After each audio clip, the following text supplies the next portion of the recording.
Con su permiso, presidente. El día 9 de agosto del 2012 fueron publicadas en el Diario Oficial de la Federación diversas reformas a la Constitución Política de los Estados Unidos Mexicanos en materia política que incluye diversas figuras de participación ciudadana, entre ellas la consulta popular. Dichas modificaciones constitucionales fueron un avance en la vida democrática del país, considerando que los ciudadanos ahora estarán en condiciones de pronunciarse sobre acciones del Ejecutivo Federal en aspectos trascendentales para la vida del país y serán capaces de ratificar o rechazar leyes aprobadas por el Congreso de la Unión. Con la incorporación de la figura de iniciativa popular a nuestro marco normativo, México se integró a la larga lista de países a nivel internacional que han hecho de estas prácticas una costumbre democrática totalmente aceptada por la comunidad internacional.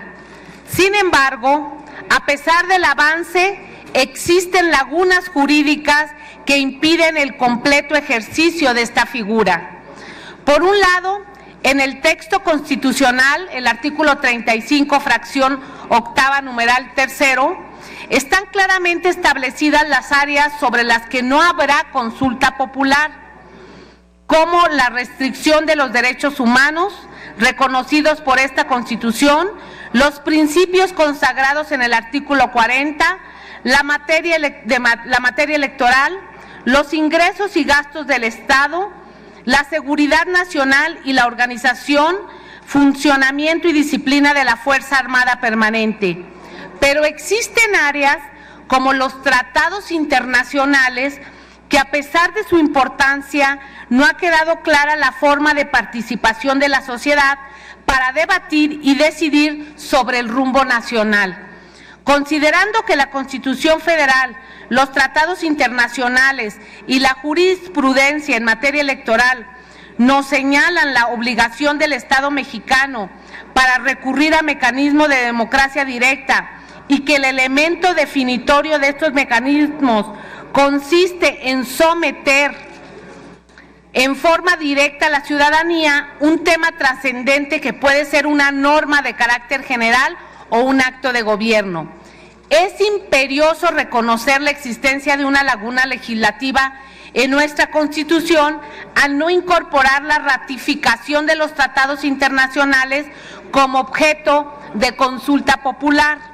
Para ejemplo, muestro lo siguiente: México pasó de ser una economía esencialmente cerrada a una economía muy abierta, demasiado diría yo, con flujos de comercio en bienes, servicios y capitales, sin que para esto hubiera sido tomada la opinión de la sociedad en su conjunto.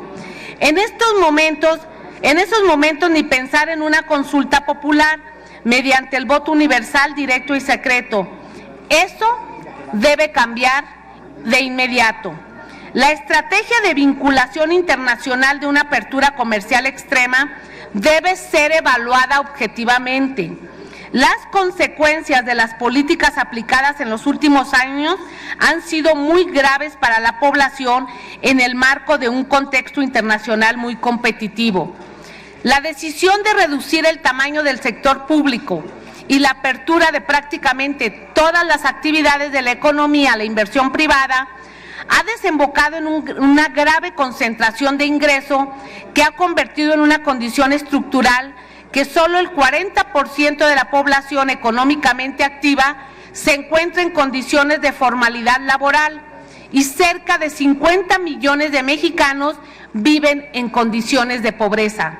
Según datos de la Secretaría de Economía, al 31 de mayo del 2016, actualmente contamos con una red de 12 tratados de libre comercio con 46 países, 32 acuerdos para la promoción y protección recíproca de las inversiones con 33 países y 9 acuerdos en el marco de la Asociación Latinoamericana de Integración.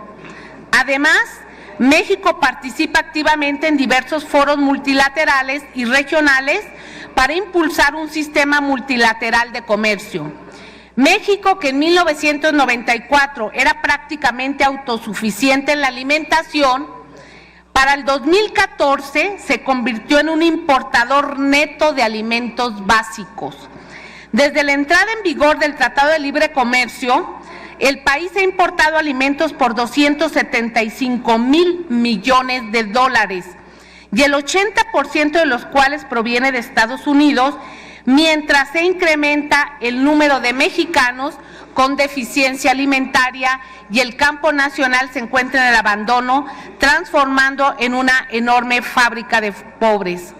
En 1994 se importaron los alimentos por 1,800 millones de dólares y en el 2014 por 21,000 millones de dólares. Actualmente el país importa el 75% del consumo nacional de arroz, 30% del maíz y el 42% de trigo. También compra principalmente en Norteamérica carne, lácteos, huevos, leche, aves, semillas, entre otros. Su exportación se limita a hortalizas, plantas, raíces y tubérculos, frutas, bebidas y vinagre. México ya dejó de ser autosuficiente en productos del mar. Cabe recordar que desde la campaña del actual presidente de Estados Unidos hizo el compromiso de revisar el Tratado de Libre Comercio y ahora esa promesa pues se ha hecho realidad. Ya hoy comenzaron las negociaciones. Esta iniciativa que propongo plantea que la renegociación del TLC y de todos los tratados comerciales, algunos casos tan importantes como el sector energético que hoy pretende Donald Trump meterlo a la negociación, sean sometidos a consulta popular por seguridad nacional de nosotros. La postura de Morena es clara y democrática. Los tratados internacionales en materia comercial, económica y energética sí deben ser sometidos a ratificación y muchos temas llevarlos a consulta popular. Por ello, estoy proponiendo una iniciativa con proyecto de decreto por el que se adiciona un segundo párrafo al numeral 3 de la fracción octava del artículo 35 de la Constitución Política de los Estados Unidos Mexicanos para que se anexe el siguiente texto. Serán sometidos a ratificación en consulta popular los tratados internacionales en materia de integración comercial, económica y energética, negociados por el Ejecutivo Federal y aprobados por el Senado de la República de conformidad con lo establecido en el párrafo segundo del artículo 76 de esta Constitución. Espero que sea aprobada esta iniciativa. Es cuanto.